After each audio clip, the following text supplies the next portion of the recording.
আরে কত ভাত দাও, তরকারি দিবা না? ভাত মনে হয় তুমি কম খাও, তরকারি তো আনতেছে। বৌমা, তরকারি নিয়ে আসো।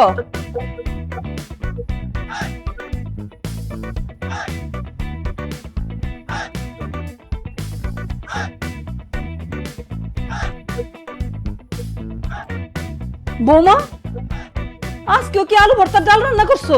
ঘরের মধ্যে আসিল আলু আর ডাইল। আলু ভর্তা আর ডাইলই তো রান্ধুম, নাকি পোলাও কর্মা রান্ধুম? এই আলু ভর্তার ডাল খেতে খেতে আমার পেটের নাড়ি বুড়ি সব পচে যাইতেছে, আর ভালো লাগতেছে না। এই আলু ভর্তার ডাল দেখলে আমার বমি বমি আসে, আমার খাইতে মন চায় না। কতদিন দেখি না একটু মুরগির মাংস, একটু বড় মাছের টুকরা। আমার শরীরটা একেবারে কাট কাট হয়ে গেছে গা। ডাক্তারের কাছে কতদিন ধরে যাই না। আরে কতদিন নতুন শাড়ি গয়নাগাটি মেকআপ কিনি না, আমার হাত পা কেমন বুড়ি মতো হয়ে যাইতেছে। এই সব কিছুর জন্য তুমি দায়ী মাসুদ। আমি দায়ী না তানিয়া, সবকিছুর জন্য এই আব্বা দায়ী। এই আব্বা, তুমি এত গরিব কেন? তোমার কেন টাকা পয়সা নাই? আরে তুমি যদি বড়লোক হইতা, তোমার যদি টাকা পয়সা থাকতো, আমাদের কোনো অভাব থাকতো না। আমাদের যখন যা মন চায় তাই করতাম, যখন যা মন চায় তাই খাইতে পারতাম। কেন তুমি গরিব আব্বা, কথা বলো। আমি গরিব হইলেও তো তোরে অনেক কষ্ট করে পড়াশোনা করেছি। ওই পাশের বাড়ির যে সাত্তার সাহেবের ছেলে সবুজ, ও তো লেখাপড়া করে ডাক্তার হয়েছে, মাসে মাসে লাখ লাখ টাকা কামায়। আর তুই লেখাপড়া করে 14 নম্বর পিউ হয়েছে। আমার বন্ধু রনির আব্বা ইঞ্জিনিয়ার, তুমি কেন ইঞ্জিনিয়ার না হয়ে সারা জীবন দপ্তরি ছিলা, সেটার জবাব আগে দাও। আব্বাই পরে জবাব দিব, আগে তুমি জবাব দাও। তুমি কেন আমার কোনো শখ আহ্লাদ পূরণ করতে পারো না? কেন লেগা আমারে কোনো ভালো জামা কাপড় কিনে দিতে পারো না? কোনো জায়গায় ঘুরতে নিয়ে যেতে পারো না? আমার কাছে কোনো টাকা নাই, সেই জন্য। এইটাই তো সবচেয়ে বড় ভুল করছি জীবন। যখন সময় আসছিল টাকাওয়ালা একটা পোলারে বিয়ে করতাম, তা না করে ভালোবাসার টানে তোমারে বিয়ে করছি। এখন বুঝতেছি ভালোবাসায় কোনো সুখ নাই, টাকাই সব সুখ। ঠিকই বলছো তানিয়া, ভালোবাসায় কোনো সুখ নাই, টাকায় সুখ। আল্লাহ, তুমি আমার এই সুন্দরী বউটা না দিয়ে এক বস্তা টাকা দিতা, তাহলে আমি আমার আব্বা আম্মার নিয়ে সুখে শান্তিতে থাকতে পারতাম। ইয়া আল্লাহ, আমার এই অকর্মা পোলাটা যদি আমরা না দিয়ে আমার 50 লাখ টাকা দিতা, তাহলে আমি আমার বউটা নিয়ে সুখে শান্তিতে আনন্দে থাকতে পারতাম। তুমি একদম ঠিক কথা বলছো। এই আলু ভর্তার ডাল দিয়ে আমি আর ভাত খেতে পারবো না।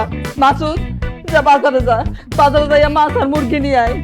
মাছ মুরগি না আনলে আমি কিন্তু ভাত খাবো না, দরকার হলে না খাইয়া মরে যাবো। বাজার থেকে মাছ মুরগি যে কোনো একটা কিছু নিয়ে আয়, তুই না আনোস। আর আমার বউ যদি না খায় মরে যায়, আমি কিন্তু সাথে যাই, লাভতে মরে যাবো।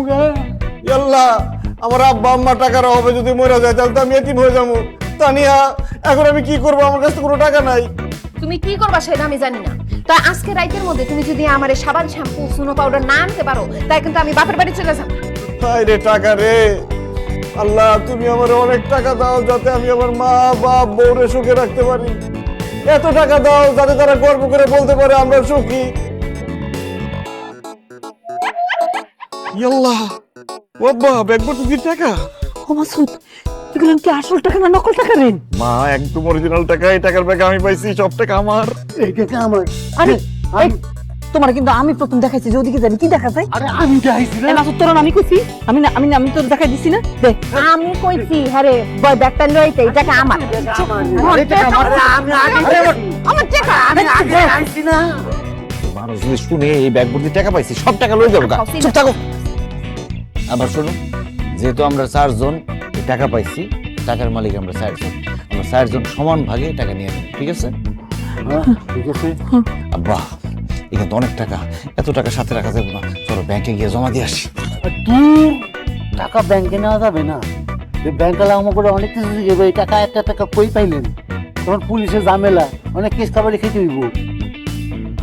এই টাকা আমগুলোকে আমাকে বাসায় রাখবো, তাহলে তো আমি নিশ্চিত হয়ে দেখে। তোর আব্বা একদম ঠিক কথা কইছে রে মাসুদ। টাকা আমার গুলোকেই থাকবো বাসার মধ্যে। ঠিক আছে মা, টাকা আমাদের সাথে সাথে থাকবে। ইস, আমাকে তো কপাল খুলে গেছে, আমাদের আর কোনো অভাব অনটন থাকবো না, আমাদের শুধু সুখ আর সুখ। টাকা না। আচ্ছা শুনো, আমগো তাড়াতাড়ি বাসায় যাইতে হইব। ওই বাড়িওয়ালার মুখে টাকা সুইরা মাইরা তারপর বাড়িতে উঠতে হইব। চলো। বাড়িওয়ালা আমাকে অনেক অপমান করছে, আজকে প্রতিশোধ নিই।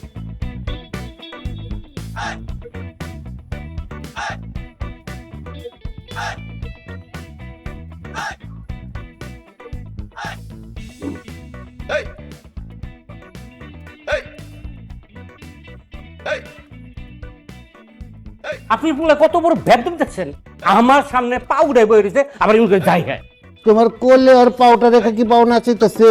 না তা করে নাই। আচ্ছা আমাদের দায়িত্ব আনলেন, বাসা ভাড়া দিবেন, কই টাকা কই টাকা বার করেন। এত অস্থির কেন? সুলেখা, মাসুদের আব্বা,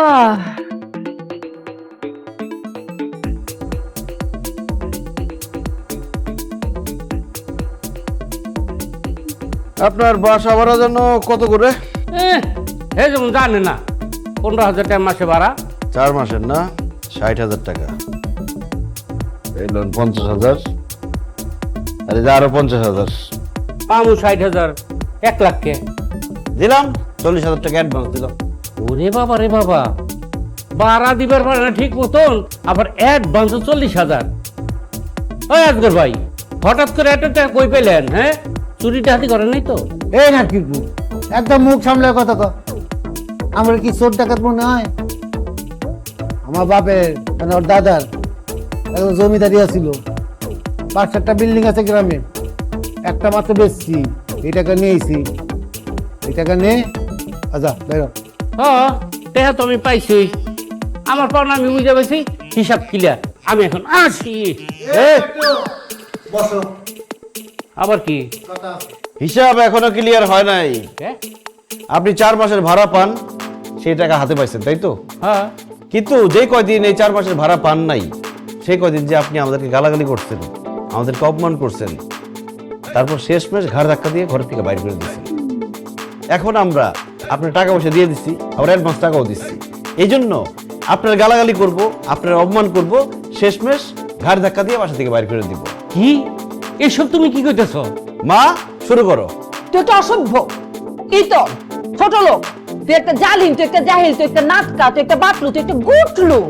এই তুই আমাদের মতন এতগুলো ভালো মানুষকে কিভাবে বাড়ি থেকে বাইর করে দিছিলি? হ্যাঁ, তুই তো আসলে মানুষ না রে, তুই একটা পশু, তুই একটা জন্তু, তুই একটা খরগোশ, তুই একটা জলহস্তি।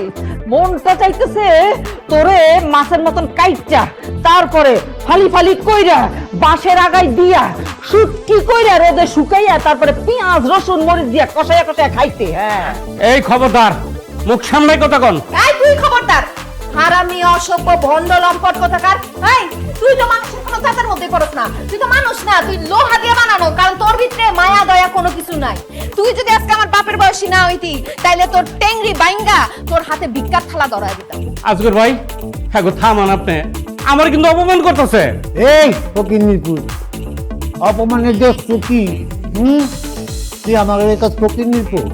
আমরা ফকির, আমরা গরিব। তোর মতো বাড়িওয়ালা 10টা বাড়িওয়ালার আমি চুটকির মধ্যে কিনতে পারি, চুটকির মধ্যে। এবং এই বাড়িতে কিনবো, তোর থেকে কিনবো, পাশেরটাও কিনবো। তা আমরা এবার এখানে মোট ফুর্তি করবো। তোর যে এই চেহারা, এই 1.5 ব্যাটারি সাইজের বডি, তো তো কোনোভাবেই এই বাড়ির লোকে যায় না। মানে এই সাইজ এই বাড়ির লোক কত বড় দেখ।